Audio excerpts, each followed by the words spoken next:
Parenthood is one of the most sacred journeys.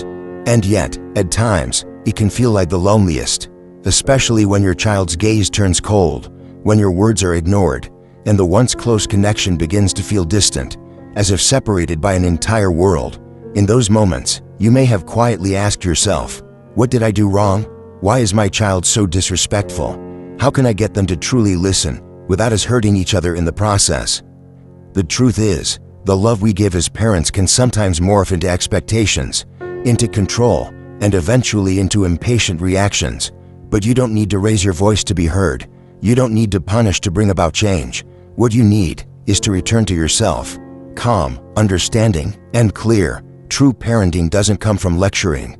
It comes from the inner maturity of the parent. You are your child's first and most important mirror, through which they learn how to respect, how to listen, and how to become a responsible human being. This article doesn't offer the promise of instant change, but it does offer 6 profound steps to help you gradually restore a fading connection, not through power, but through stillness and unconditional love. 1. Mastering your own emotions when calmness becomes the highest form of strength. No parent goes through life without feeling hurt by the very child they love most. There are moments when you feel invisible in your child's eyes, your words dismissed, your love taken for granted, and in those moments, the instinctive reaction is often anger. How could you treat your own parent this way? But anger, though natural, rarely brings the results we hope for. Instead, it can destroy the fragile bridge between generations, silently cracking the parent-child relationship from within. What you need in those moments is not to control your child, but to control yourself. Calmness doesn't mean suppressing your emotions. It means observing them without being ruled by them. When you can take a deep breath before responding, soften your voice instead of raising it, choose an understanding gaze over one of blame, you're teaching your child the deepest lesson of maturity. Because children don't learn from what you say, they learn from how you live. Your calmness becomes a silent message. I don't need to overpower you. I guide you with my inner stability. And strangely, when you are not driven by emotion, that still energy begins to ripple outward, causing your child to pause and reflect. Remember, staying calm is not weakness. It is a quiet strength, a strength that commands attention not through fear, but through respect. And perhaps, in a world where young hearts are drowning in emotional chaos, a calm parent is the rare lighthouse, one that shines with unwavering presence and unconditional love. 2. Show empathy without enabling. There's a paradox in parenting. The more we love our children, the more reactive we can become when they misbehave. But the reason children become defiant is often not because they don't know they've done something wrong. It's because they don't feel understood. Disrespectful behavior is often just the surface of a deeper undercurrent. Insecurity, academic pressure, a sense of not being heard, or simply a need to assert identity.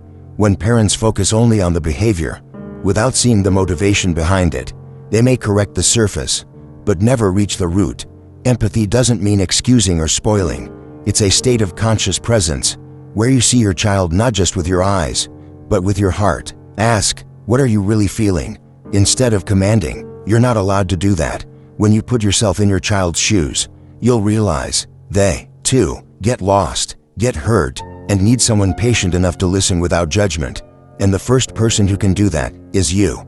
However, empathy only has value when paired with clear boundaries. You can say, I understand that you're angry, but being angry doesn't give you the right to say hurtful things. That is empathy with boundaries, gentle in feeling, yet firm in principle. Because your child needs compassion, but also needs guidance, and between love and discipline, an attitude of empathetic firmness becomes the foundation for true emotional growth. 3. Set clear boundaries with calmness. If love is the roof of the home, boundaries are the walls that keep it from collapsing. Many parents, out of love, are afraid to say no. Others, out of frustration, set boundaries harshly through words that wound. Both extremes confuse the child, leaving them unsure of what is right or wrong, where freedom ends, and where limits begin. Boundaries are not punishments, nor are they threats. They are a silent language that says, I respect you enough to give you freedom, but I love you enough to keep you safe. When setting boundaries, what matters most isn't severity, but calm consistency. You don't need to yell to assert authority. You only need to look your child in the eyes and say clearly, if you continue this behavior, these will be the consequences. Firm, clear, but without condemnation. Consistency in boundaries teaches your child that actions have consequences, and this becomes one of life's most important lessons. Not everyone will forgive. Not every space will give you second chances. And more importantly, when boundaries are set from love, not fear, your child won't feel controlled, they'll feel guided. That's when discipline becomes a chance for them to learn self-respect. Not just obedience, because a child raised through calmness will grow to speak with dialogue. Not defiance, and will learn to value boundaries, not from fear, but from an understanding of what responsible freedom truly means. 4. Be the example you want to see, when the lesson lies not in what you say, but in how you live. There's a truth most parents struggle to face. Your child doesn't learn from what you say, they learn from how you live. You can talk about respect all day long, but one moment of shouting, belittling, or dismissing their emotions, and everything you talk collapses. In a child's inner world, parents are the first and most important mirror. When you stay calm during conflict, your child learns how to regulate emotions. When you apologize after losing your temper, your child learns that making mistakes isn't shameful, only refusing to grow from them is. Being a role model doesn't mean being perfect. It means living in alignment, where the values you speak are reflected in the choices you make. If you want your child to listen, listen to them. If you want your child to be kind, especially when you're disappointed. You may think you need to control your child with authority, but in today's world, true authority lies not in who speaks louder, but in who lives more truthfully. When your child sees you grounded in kindness, steady in your responses, and unafraid to own your flaws, they no longer have a reason to resist. Because in that moment, you're not just a parent, you're a person worth trusting, respecting, and modeling after. And in this journey of raising a child, you may very well be the most important lesson they carry into life.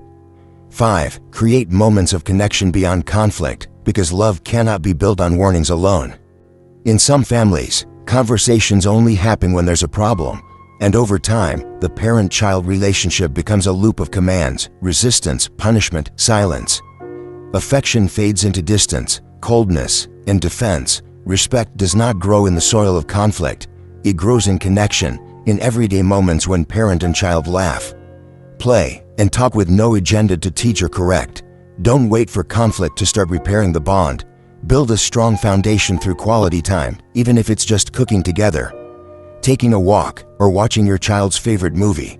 These small moments quietly weave back the invisible thread of trust, helping your child stop seeing you as the enemy. When the relationship is safe and close, your words naturally carry weight. You don't need to scold or threaten. Just a serious look from a father or mother whom the child trusts and respects is often enough for them to self-correct. Remember, the heart does not open through force, it opens through presence. And sometimes, a quiet afternoon spent side by side teaches far more than any moral lecture ever could. 6. Give your child space for reflection when silence becomes a gift of love. After all that you've said and done, the next most important step is not to push further, but to step back. Parents often carry the urge to see immediate results. The child must admit their mistake, change, become more obedient right after being taught. But human beings, especially children, don't grow under pressure. They grow in spaces where they feel respected, and in the time they're given to reflect on their own. Once you've calmly set boundaries, shown empathy, led by example, and created connection, what comes next is offering your child an invisible gift, a quiet space for self-correction. Silence is not abandonment, it is a form of trust, the belief that what you've planted is quietly taking root.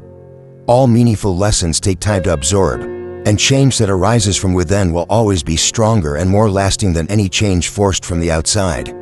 Sometimes, what your child needs isn't another lecture, but a safe space to look inward, without fear of judgment. That's when true growth begins to take shape, and when you are patient enough to wait, grounded enough not to control, and loving enough not to interfere too soon, your child will return to you, not out of fear, but from a place of genuine understanding. No one becomes an ideal parent overnight, and no child is ever raised successfully through harsh words or quick punishments. Real change, in both you and your child, only comes when you are patient enough to stay, to listen, and to love without conditions. Let's revisit the 6 steps you've just read. Master your own emotions, show empathy, but don't enable. Set clear boundaries with calmness. Be the example you want to see. Create moments of connection beyond conflict. And above all, Give your child space to reflect. Each step is not just a strategy. It's an inner practice where you learn to parent through maturity, not through control. And when you begin to transform from within, your child will sense it, and somehow they will realize that they too can begin to do the same.